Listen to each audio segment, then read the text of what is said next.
Hamıya salam, hər birinizə kanalımda və videomda xoş gördüm. Videonun başlığından gördüyünüz kimi bugün 500 plus bal necə toplamaq olaraq adı altında video başladıram. Yanımda iki dənə xalqın uşağı var. Sizə qədər bax tutmuşam. 504. Bəli. İndi isə gəlin suallar hazırlamışam. Suallar verək və yaxından tanıyaq qızları. Neyse, getdik. Qızlar, ilk növbədə başını özünüzü təqdim eləməyə. Mən Qəhrəman Əvəzliyimiz 575 balla Qarabağ Universitetinin Azərbaycanlı və Ədəbiyyat müəllimliyi olmuşam. Mən də Məmmədova Aytat 540 balla Qarabağ Universitetinin Azərbaycanlı və Ədəbiyyat müəllimliyi qəbul olmuşam. Yeni seçimdə mən də Azərbaycanlı və Ədəbiyyat müəllimliyi qəbul olmuşam. Tamam, 3 sualı ünvanlayıram. Nə vaxtdan adlı üçün hazırlaşmağa başladınız və 3-cü qrupu necə olub seçdiniz? Deməli, əslində hazırlaşmaya başlamaq fərqli bir şeydir. Çünki insan bazası varsa, məncə onu rahat bir şəkildə bəs eləyir. Məsələn, mən özüm də qrup üzrə onu biraz da tutmuşam. Amma əgər sizin bazanız yoxsa və ya daha yaxşı nəticə əldə etmək istəyirsinizsə, hədəfiniz daha yüksəksə, onda 9-8, yəni öz seçimizdən asılıdır, onu da hazırlaşa bilirsiniz. Bir ayda sən də görək. Uşaqlar, məncə deyirik abituriyent kimi hazırlaşmaq. Məncə uşaqlar tez hazırlığa falan getməyin. Əsasında bazanızı qoymaq isə 8-ci sinifdən aza gedir. Məncə sizə kifayət edir. 7-ci sinifdən elə uşaqlar görürəm 7, 6 sinifdən artıq 5 fənə hazırlığa gedir. Yəni bu düzgün deyil məncə. Beynini artıq yormağa ehtiyac yoxdur. Sadəcə 8 sinifdən başlayıb 11 sinifə qədər sistem şəklində oxumaq məncə hər insana yetərli bir şeydir. Qrup seçməyə də gəlsə, mən ümumiyyətlə qrup seçəndə çox bəz qərarsız insan olmuşam. Yəni tam qrupun 3-cü qrupu 10-cu sinifdə hazırlığa gedəndə, yəni başlayan dedim ki, mən 3-cü qrupu seçəcəm və müəllim olacağam. Yəni belə. Uşaqlar bir də ki, əsas baza rolunu məktəbdə keçirilən öyrəndiyimiz dərslər oynuyor. Yəni məktəbin həqiqətən sizin həyatınızda rolu danılmazdır. Məktəb dərslərinizə ciddi hazırlaşın, ciddi oxuyun. Müəyyən bir dövr var ki, bu da sizin öz fərqli seçimizdən asılıdır. 8, 9, 10, 11 başlayıb hazırlaşa bilərsiniz. Amma sizi bu qrup istiqamətini seçməyə nə vadar etdi? Bir nömrə olaraq riyaziyyat. Amma təbii ki, riyaziyyatın payı o qədər çox deyil idi. Fənnə görə qrup seçmək biraz qəribədir. İndi uşaqlar fənnə görə qrup seçirlər. Məsələn, mən bu fəndə yaxşıyam, bunu seçim. Bunda bizdən bunu seçmir. Məsələn, birinci ixtisas seçilməlidir. Daha sonra qrupa gedilməlidir. Mən həm riyaziyyatın qrupu idi, həm də istədiyim ixtisas 3-cü qrupda idi. Yəni, mən o qədər bir problem yaratmamışam. Bir də şəyər o potensialı görürsünüzsə, seçəcəyiniz Məsələn, 575 balı mən inanmırdım 4-cü qrupda ya da 1-ci qrupda yaram. Onu gördüm, insan öz aid olduğu qrupda. Yəni, müəyyən bir qrup seçəcəksənsə, o fənni, orada olan fənlər, məsələn, məktəb dövründə ardından artıq bilirdə hansı fəndə yaxşıdır, yaxşı deyil, necə başa düşdüyünü. Buyur Aytan. Mən də 3-cü qrup seçməyimin əsas səbəbi riyaziyyatı çünki siz dərəcədə yox idi. Yəni, öyrənə bilmirdim əslində, həvəsim də yoxdur qədər öyrənməyə. Ona görə 3-cü qrupu seçdim. Amma 3-cü qrupu istədiyim ixtisas müəllimiyim. Çünki özümə müəllimlik olduğunu daha yaxşı görürəm. Uşaqlara nəsə öyrətmək, yeni bir şeylər qavratmaq, yəni mənə görə bir şeydir əslində. Ona görə 3-cü qrupu seçdim. Əsas belə şeydə riyaziyyat oxuya bilmirdim. Mən də 3-cü qrup nədir seçdim, öz vaxtımda biraz danışmaq istəyirəm. Jurnalistlik ixtisasına görə seçildim. Sonra baxdım ki, fənlər mənə uyğundur və başladım seçməyə. Bəli, bu jurnalistlik sizin aranızda müəyyən gələcək müəyyən. Amma burada olmaqdan çox xoşbəxtəm. Hazırda ən çətinlik fən hansı ilə, hansı dövr sizin üçün daha çətin oldu və bu çətinlikləri necə aradan qaldırmağa çalışırsınız? Deməli, riyaziyyat çox çətin gedirdi. Hətta bir ara universitetdə əlavələr falan var idi. Mən yadıma gəlir ki, yanvarda falan riyaziyyatı buraxmışdım artıq. Çünki ikinci isə ümumiyyətlə o deyildi. Mən çox riyaziyyatdan çəkdim. Amma öhdəsinə gəldikdə Mən riyaziyyatdan çətinlik çəkdim. 10-cu sinifdə dayandırmışdım deyə.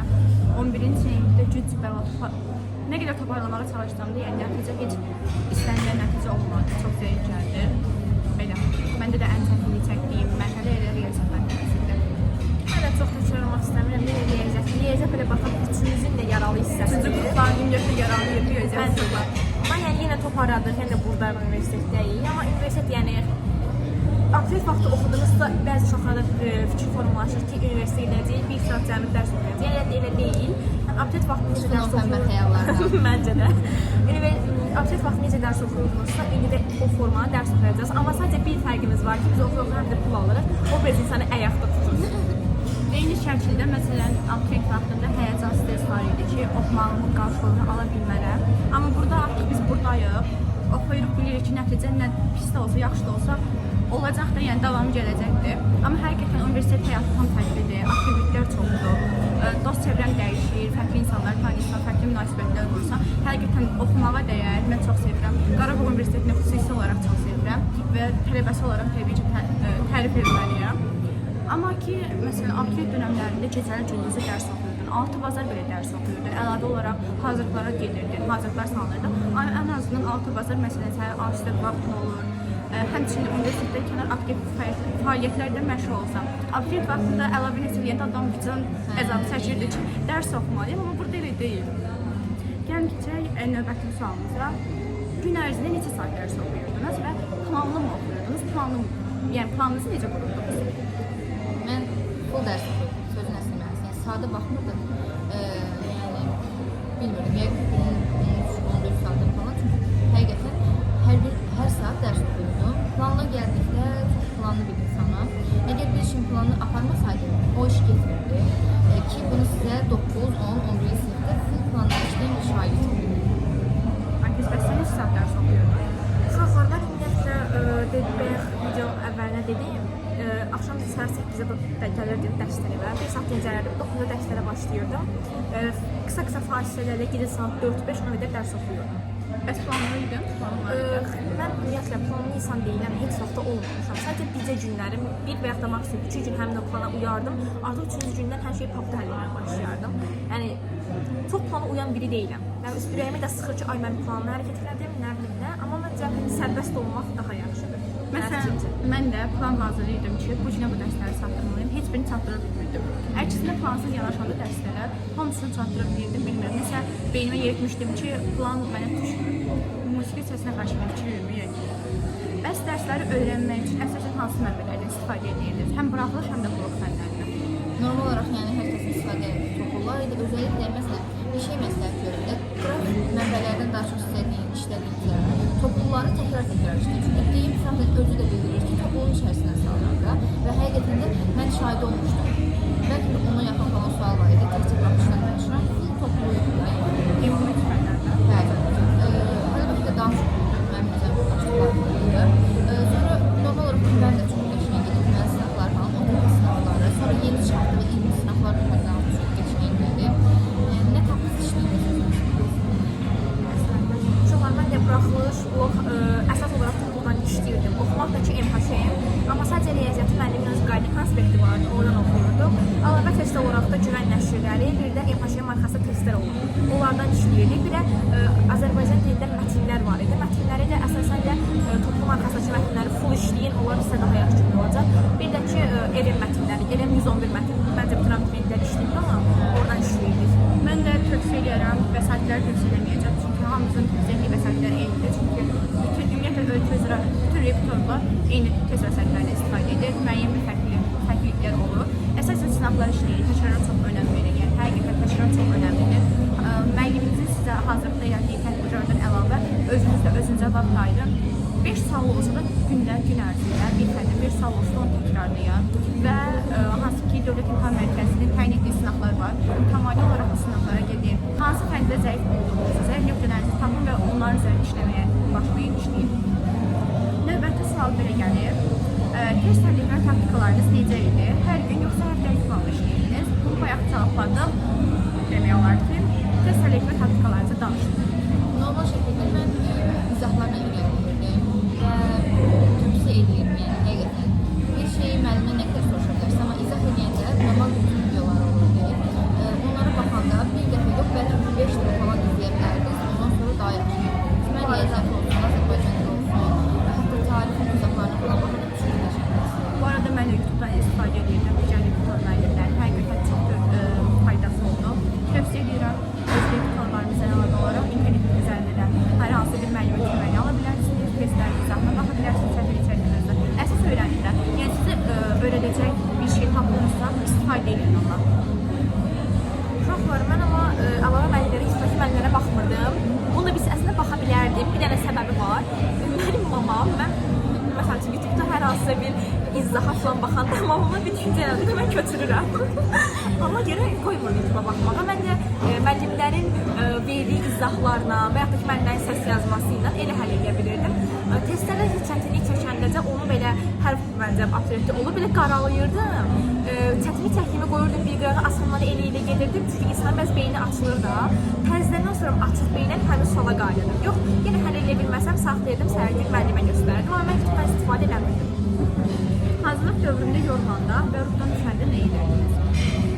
Mən yorulanda ilk öncə istəyirəm istədiyim balı xatırlayırdım. Yəni o dövrdə sevinci düşünürdüm ki, nə istədikcə o mənim öz motivasiyam idi. Bir də fikirləşirdim ki, yəni bu dövr sonsuz belə getməyəcək də əlbəttə ki, bitəcək bir yer var. Ona görə də Bilirəm, mən də başa düşürəm, çətin. Yəni həmin dönəmlərdən keçmişəm və heç vaxt istəmərəm qayıtmaq. İstəyirsiniz? yox. Xeyr. Yəni bir tık dözün. Sonra da siz də bizim yerimizdə olacaqsınız. Mən də sonda təyinliyim. Bəli, bizim kimi tələbə olacaqsınız. Yəni həqiqətən burada olmaq üçün həm nəzəklərə dəyər, 1000 qatına belə dəyər. Və sən yorulanda və ruhdan düşəndə nə edirdin? Uşaqlarıma tabii musiqi adamıyam. Həqiqətən yorulanda, hazırlığa belə gedəndə qulağımda ən azından bir AirPods belə olsa da, yəni qısıq səslə mahnı qulaq asır əsaslı gedirdim və beynimi açırdı bu, həqiqətən deyirəm. Belə amma evə gələndə yorğun olurdum, düzdür. İnsan bəxə qızlar dedilər, ruhdan düşür, mən bacara bilməyəcəm, yoruluram, atıram kitabları bilirəm, amma elə olmuyor, həqiqətən deyirəm. İnsanın qabağında bir hədəf olurdu, o hədəfi düşünün, yığacağınız balı düşünün. Bir günlərim mən də aktiv olacam. Çünki biz keçənləri məncə 3 qızın üçü də Qarabağ Universitetinin tələbələri, yəni isti gəlmişik də. O tələbələrin bəziləri vlog çəkirdilər. Mən açırdım, baxırdım uşaqlara. Qarabağ Universitetinin içərisi, nə bilim, müəllimləri, sonra müəllim kollektividir, ətrafıdır falan. Universitetin ümumiyyətlə dərs sistemi falan, hər şeydən danışırdılar. Plus da əyləncələri. Mən baxırdım, özümə bir motivasiya yaradırdım ki, hə, bir gün mən də orada olacam. Yəni belə özünüzü motivasiya edir, ortadan düşmür. Yəni biz bugün buradayıqsa siz niyə bizim yerimizdə olmayasınız? Bəli, bir də bir şey qeyd etmək istəyirəm ki, qətiyyən nə sınaq nəticələri, nə də sizin testin yazdığınız nəticələr iddia edirəm ki, siz 7 imtahanda da bunu yazacaqsınız. Məsələn, mən yadıma düşən reysin ilk sınavda 8 riyaziyyat yazmışdım, amma buraxılışımızda 20 riyaziyyat yazmışdım. Yəni qətiyyən eyni ölçüm idi, onlar zəifəm, o deməkdə sən 7 imtahanda da çalışmışdım. Eyni şəkildə mən bu sınav nəticələrim kifayət qədər məni qane edəcək qədər heç nə gəlmirdi. Amma imtahanda, yəni sınava baxanda yaxşı gəlmişdi. Bəs 500 bal toplamaq üçün gərək hər gün oxuyasan. Bu fikirlə razılaşırsınızmı, yoxsa yox? Ümumiyyətlə, bağlamaq üçün hər gün oxumaq qəribədir, çünki insandan insana dəyişirdir. Biri 8 saat oxumaqla bir şey əldə edirsə, digəri 1-2 saatdan kifayətlənir ki, mən o ikinci tip insanların fanıyım. Amma yəni özünə görə dəyişir. Amma ümumiyyətlə, müəyyən bir qədər bal yığmaq istəyirsə, sözünə məsələn, başqa bir çarə yoxdur, yəni oxumaq. Sözsüz ki, oxumaq lazımdır, amma əsas kəmiyyət fərqi yox, kəmiyyət fərqidir. Siz öyrəndiyiniz qədər, öyrənə biləcəyiniz qədər oxumalısınız. Məncə uşaqlar 500 pulsuzda yığmazdır, hətta 600. Məncə bu fərqli bir şeydir həqiqətən. Uşağın bazasına bana biraz sevinç qeyd elədi. Yəni kimin bazası az tutursa daha çox oxusun. Daha çox oxumaq yəni mən sizə hər gün oxuyun demirəm. Təbii ki, özünüzə də vaxt ayırın, amma arzuda vaxtlarınızda da sadəcə özünə vaxt ayıra bilərsiniz. Qalan vaxtlar oxuyun. Amma bazası yaxşı olan insanlar, yəni uşaqlar, abituriyentlər isə daha az oxusunlar, özlərini çox yormasınlar. Zaten onlar öz potensiallarını bilirlər. Sizin üçün uğurun açarı nədir? İstək, nizam-intizam, yoxsa kənar amillərin kəşfidir? Kənar amillərin təşkilini qırağa qoyaq məncə, çünki hər insanın özündən asılıdır. İstək də olmalıdır, amma nizam-intizam hər şeydən öncə olmalıdır. İstək müəyyən bir yerə gedərdi, amma məsələn, mən bir həftə dayanmadan dərs oxumaq, sonra yoruldum. Artıq mənim üçün nizam hissi oyanır ki, yəni buraxmadan, dur davam edər. Məncə nizam-intizam. Mən də düşünürəm ki, arzu, məqsəd, istək olan yerdə nizam-intizam da olur, disiplin də olur. Amma ki, həqiqətən disiplinli olmaz. Sağ olun, sağ olun. Bəs sən görə? Hə, mənə görə ən önəmlisi istəkdir. Yenə deyirəm uşaqlara, bəzi uşaqlar disiplin olur, bəziləri disiplinsiz. Mən disiplinsiz oxumuşam, həqiqətən deyirəm. Ən çox istəyim olubdu da. Sadəcə gözümün önündə balı və bir də istədiyim fakültəni və universiteti hədəf olaraq tutub elə oxumuşam. Yəni istəklə oxumuşam mən. Yəni kimisə təşvik ilə nəsə eləmək mümkün deyil. Yəni bir yerə qədər gedir, bir yerdən sonra başlayıb qırılmağa, getməyə. İndi isə universitetimiz haqqında danışmaq istəyirik. Qısa bir məlumat vermək istəyirik. Buyurun danışın. Çox uyğun bir mən danışıram. Universitetin çöldən bir vibe var ki, Allah haqqı deyirəm. Çox qəşəng bir vibe var. Universitetin qarşısında iki bir park var. İnsan o parkda yeriysə və bir xəyallara doğru yeriymiş kimi bir vibe verir. Məncə məndə elədir. Sizdə elədir? Məncə də elədir. Hər bir uşaqda elədir. Nəysə. Universitetin içinə daxil oluruq, bir üst tanıma yeri var. Bir şey öncə bizim şəklimiz çəkilən uşaqlar. İnan deyirəm, deyənlərimə aparat özümü dirəmişəm. Amma aparat məni tanımır. Nəysə, elə bir sistem var. Sonra mən Bütün üniversitelərdə olsun amma bizə yüzümüzü tanımırdı. Nəysə. Sonra universitetin yeməkxanası var. Yeməkxana dəhşətli, çox qəşəng bir ortamı var. Yeməklər məncə çox ləzzizdir. Nə qədər məncə çox qəşəngdir. Yeməklər də hər yerdə çox nazik. Bəli, özür dilərim 18 ondan sonra hər şey pulsuzdur ha. Ya aklımda bulundu. Cəmaət elə bizdə cib olsa Çox ara dəhşət edir. Yəni elə şey fikirləşmir, heç bir şey eləməmişik. Sonra universitetin kitabxanası var. Kitabxana ortamı dəhşət qəşəngdir. 17 mindən çox kitab var orada. Bəli, istədiyiniz kitabı götürürsünüz, 14 gün ərzində oxuyub geri qaytara bilirsiniz. Plus da 3 dənə müzakirə otağımız var. Bu qrup şəklində otağı rezerv edib, içəriyə girib 1 saat ərzində dərs oxuya bilərsiniz və yaxud da ki, oxuduğunuz bir kitab haqqında müzakirə edə bilərsiniz. Kitabxana çox gözəl puflar var, uşaqlar. İnanın, yorğun olduğunuz, gedin pufun üstündə oturun. 1-2 saat məncə yuxulaya bilərsiniz. Heç kim heç kimə heç nə demir. Sonra universitetimizin auditoriyaları. Auditoriyalarda çox qəşənglər, özdə şeylər var. Yansıtlar. Mən onların bütün universitetlərdə var. Məncə çoxsu da yoxdur. Yəni Universitetimiz full təminli, təminli, hər şey universitetdə yeni avadanlıqlarla, müasir avadanlıqlarla təhsil və təmin olunur. əsas laboratoriyaları.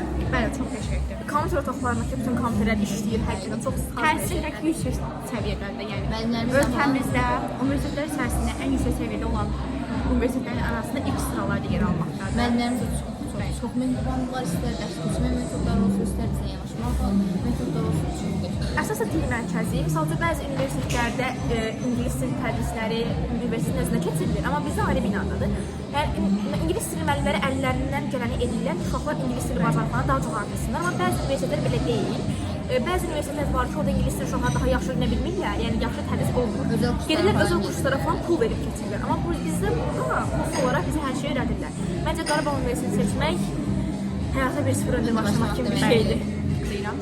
Bir də buna əlavə olaraq bildiyiniz kimi burada təkcə biz inkişaf edib yenidən böyümürük. Eyni şəkildə şəhər özü də sıfırdan böyüyür. Hal-hazırda şəhərdə intensiv təmir və bərpa işləri gedir. Binaların çoxu sökülür, sıfırdan təmir olunmağa başlayır. Bu səbəbdən şəhərdə müəyyən bir əyləncə mərkəzləri biraz azdır, yəni zəifdir. Təbiət yönümlüdür. Bəli, əgər siz seçdiyiniz yerdə sırf istəyirsinizsə çoxlu əyləncə məkanları olsun, yəni bunu da nəzərə almaq lazımdır ki, sonradan gəlib narazıçılıq yaranmasın, ya da hər hansı bir problem yaranmasın. Məsələn, bizim oturduğumuz kafe çox möhtəşəmdir. Mən interyerini də buradan sizə göstərəcəm. Qiymətlər də çox münasibdir. Ümumiyyətlə, Xankəndi uşaqlar tələbə şəhəri sayılır. Yəni, burada 100% insan, 90% sırf tələbələrdir. 10% isə müəyyən bir kafelədir, hər hansı bir iş sahəsinin insanlardır. Sakinlər hələ tam şəkildə yerləşdirilmir. Yəni, Xankəndi sırf tələbə şəhəridir. Gənc kadr. Bəli, hər şey çox müasirdir burada. Hara gedirsinizsə, tələbəsinizsə sizə indirim edirlər. Bir də düşünün ki, şəhər sizin gözünüzün önündə qurulur. Yəni çox qəşəngdir. Yəni sırf mən özümü bura aciz edirəm, sanki neçə ilmiş kimi burada yaşayırammış kimi. Yəni şəhər çox olmacaq. Həqiqətən çox Yataqxana gözəl. ortamı çox qəşəngdir. Bəli. Yataqxanamız sırf mənzillidir. Hər şey bizim rahatımıza uyğun olaraq qurlaşdırılıb, təmin edilibdir. Məncə gəlin birlikdə oxuyaq. Bilirəm siz də abituriyent dövründəsiniz, çətin vaxtlardan keçirsiniz. Bəzən motivasiyanız düşür, bəzən ruh düşkünlüyü yaşayırsınız, bəzən bacarmayacağım duyğusu sizin ruhunuza hakim kəsilir. Amma ki bizə baxın. Yəni biz bugün buradayıqsa, bacarmışıqsa siz də bacaracaqsınız. Və belə bir şey var ki, çəkdiyiniz əziyyət heç vaxt yerdə qalmır və mütləq siz də çəkdiyiniz əziyyətlərin qarşısını artırılmasını görəcəksiniz. Belə bir şey qeyd edeyim. Tutalım ki, özünüzdə 500 ya da 600 plus hədəf qoyursunuz da və imtahanda, yəni sentyabr, oktyabr, imtahanda mayında ildə falandır. Ona qədər insan hədəfini etmək üçün özünə kiçik hədəflər qoymaq. Məsələn, bu sizin imtahanda yedim bu qədər bal qoyacağam, özüm falan şeylə mükafatlandıracağım. Ona görə də yəni bir böyük hədəf qalsın bıraxdım, özünüzə onun çatına kiçik hədəflər də qoyun. Uşaqlar, balın heç bir önəmi yoxdur. Həqiqətən heç bir önəmi yoxdur. Məsələn, mən 487 balla da dil ədəbiyyatı oxuyuram. Eyni şəkildə siz 575 baldan da dil ədəbiyyatı oxuyuram. Əsas istədiyiniz yerə gedin.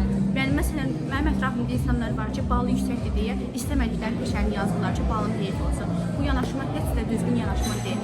İstədiyiniz şey olsun, istəklərinizə doğru gedin. Həmişə istəklərinizi həyatınızın mərkəzinə qoyun və bu istiqamətdə addımlayın.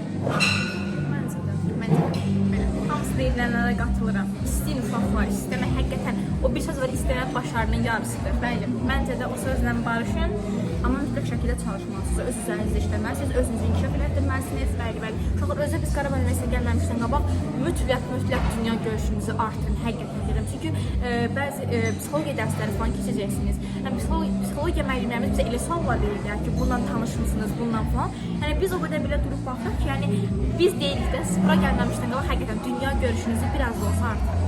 Yəni bura gələndə mən düşünürəm ki, 4 ilin sonunda biz tamamilə fərqli bir insanlar gələcək. Hər gün yeni bir şey öyrənirik, hər gün yeni bir anlayışlarla tanış oluruq və bu da çox müsbət bir şeydir.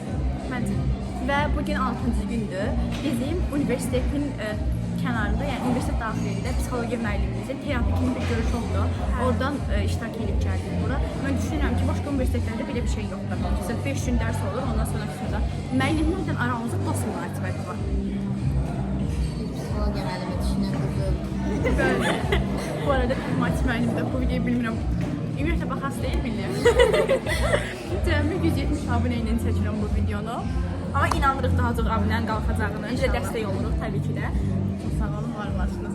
Videomu buradan sonlandırıram. Ümid edirəm ki, bəyəndiniz. Ümid edirəm ki, sizə kiçik də biraz da olsun motivasiya vermiş oldu. Siz bizə baxın, həvəslənin. Gəlin bir yerdə oxuyaq. Hər şey yaxşı olsun deyək.